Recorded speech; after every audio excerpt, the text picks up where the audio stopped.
America के पूर्व राष्ट्रपति डोनाल्ड ट्रंप के करीबी सहयोगियों ने यूक्रेन के राष्ट्रपति व्लादिमीर ज़ेलेंस्की के खिलाफ एक बड़ा बयान दिया है।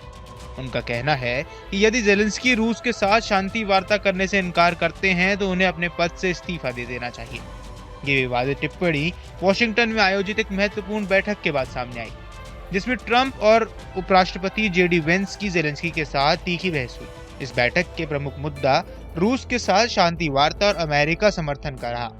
बैठक में ज़ेलेंस्की की ओर से रूस के साथ बातचीत करने से इनकार और अमेरिकी सहायता के प्रति उनके कथित आभार की कमी को लेकर चर्चा हुई। इस बहस के चलते एक महत्वपूर्ण खनिज सौदे पर भी सहमति नहीं बन पाई। इस घटनाक्रम के बाद ट्रंप प्रशासन ने राष्ट्रीय सुरक्षा सलाहकार माइक वॉल्ट्ज से कहा कि यूक्रेन को किसी भी शांति वार्ता के लिए क्षेत्रीय रियायतें देनी होंगी और वर्तमान नेतृत्व इस प्रक्रिया में बाधा बन सकता है। यूक्रेन के राष्ट्रपति व्लादिमीर ज़ेलेंस्की के डोनाल्ड ट्रंप से विवाद के बाद उनके भविष्य पर अब सवाल उठने शुरू हो गए हैं। दावा किया गया है कि अमेरिकी अधिकारी ज़ेलेंस्की पर यूक्रेन का राष्ट्रपति पद छोड़ने का दबाव बना रहे हैं।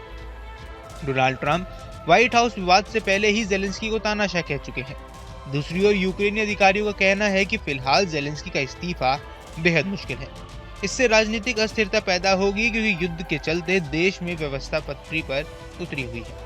यूक्रेन में चुनाव कराने से कम 6 महीने लगेंगे और इसके लिए युद्ध विराम बेहद जरूरी है। देश में मतदान केंद्र तैयार करने के लिए भी समय चाहिए।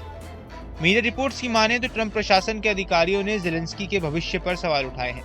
ट्रंप के करीबी सलाहकार ने ज़ेलेंस्की के नेतृत्व पर सवाल उठाते हुए इस बयान पर आपत्ति जताई, जिसमें उन्होंने कहा कि युद्ध का अंत अभी दूर है।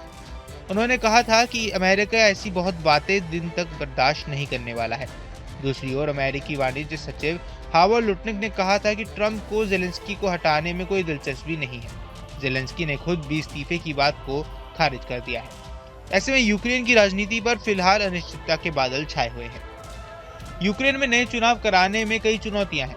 यूक्रेन में चुनाव आयोग के डिप्टी हेड सेर्ही डुबोविक ने बताया कि देश में केवल 75% मतदान केंद्र ही चालू हालत में है। चुनावों को अंतर्राष्ट्रीय मानकों के अनुसार कराने में 6 महीने का समय लगेगा। यूक्रेन के संविधान के अनुसार राष्ट्रपति के इस्तीफे के बाद नए चुनाव तक संसद के अध्यक्ष कार्यवाहक राष्ट्रपति बनते हैं। यूक्रेन में अभी मार्शल लॉ लगा हुआ है। ऐसे में चुनाव नहीं कराए जा सकते हैं। चुनाव के लिए युद्ध विराम होना बेहद जरूरी है। डुबोविक ने कहा कि जल्दी चुनाव कराने में कई व्यवहारिक मुश्किलें हैं। इसमें सबसे पहले मार्शल लॉ को खत्म करने का कानूनी पहलू है। दूसरा, तैयारी की प्रक्रिया की जानी है क्योंकि देश में युद्ध है और व्यवस्था को भारी नुकसान पहुंचा है। डुबोविक और दूसरे यूक्रेनी अधिकारियों ने देश के 70 लाख शरणार्थियों को वोट देने का मौका देने का भी जिक्र किया है, जो विदेशों में रह रहे हैं। ज़ेलेंस्की ने रविवार को लंदन में पत्रकारों से बातचीत करते हुए अपने इस्तीफे की संभावना को हालांकि खारिज कर दिया। उन्होंने कहा, सिर्फ चुनाव कराना ही काफी नहीं है। आपको मुझे चुनाव में भाग लेने से रोकना होगा, मुझसे बातचीत करनी होगी। अगर यूक्रेन को नेटो का सदस्यता मिल जाती है तो मैं खुद ही इस्तीफा दे दूंगा।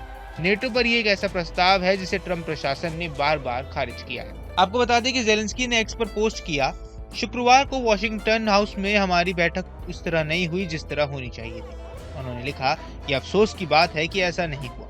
अब समय आ गया है कि हम सब कुछ ठीक करें।